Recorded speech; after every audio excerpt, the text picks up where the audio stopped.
Kasabay ng paghahanda ng pamahalaan sa pagdating ng mga COVID vaccine sa bansa, isang pinoproblema ang transportasyon at storage handling na maaring makaapekto sa bisa ng mga bakuna. Kaya naman nakiisa na rin ang Luzon International Premier Airport Development o LIPAD Corporation sa paghahanda para sa mass COVID vaccination sa Pilipinas. May pag-uusap na sa pagitan ng LIPAD at National IATF para gawing mass vaccination hub ang CRK Passenger Terminal 1. May lawak na 25,000 square meters ang existing CRK terminal na kayang mag-accommodate ng 10,000 katao kada araw para mabakunahan.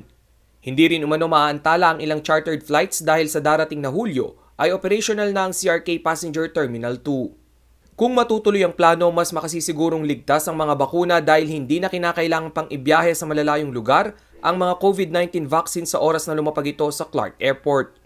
So in-offer nga po natin sa government at sa mga authorities yung existing passenger terminal na pagka nag-move na po tayo dito sa new passenger terminal building, ano pa nga ba yung the best option na gawin dun sa building na yun kung hindi gawin siyang mass vaccination hub. Sa kabilang banda, nagsasagawa na ang Department of Health ng simulation exercises kung saan itinuturo na ang tamang pag-store, deliver at distribute ng mga COVID-19 vaccine. Ibibigay ng libre ang mga bakuna sa mga priority recipient na kakatawan sa 35 million Filipinos. Kabilang sa mga priority recipient ang mga medical worker, senior citizen at iba pang frontliners. Una nang sinabi ni Vaccine Czar Carlito Galvez na plano ng gobyerno na mabakunahan ang 60 to 70 million Filipinos sa loob lamang ng 3 hanggang 5 taon.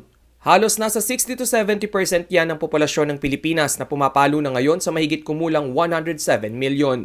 Base sa latest result ng Pulse Asia Survey, 47% ng mga Pilipino ang takot magpabakuna kontra COVID.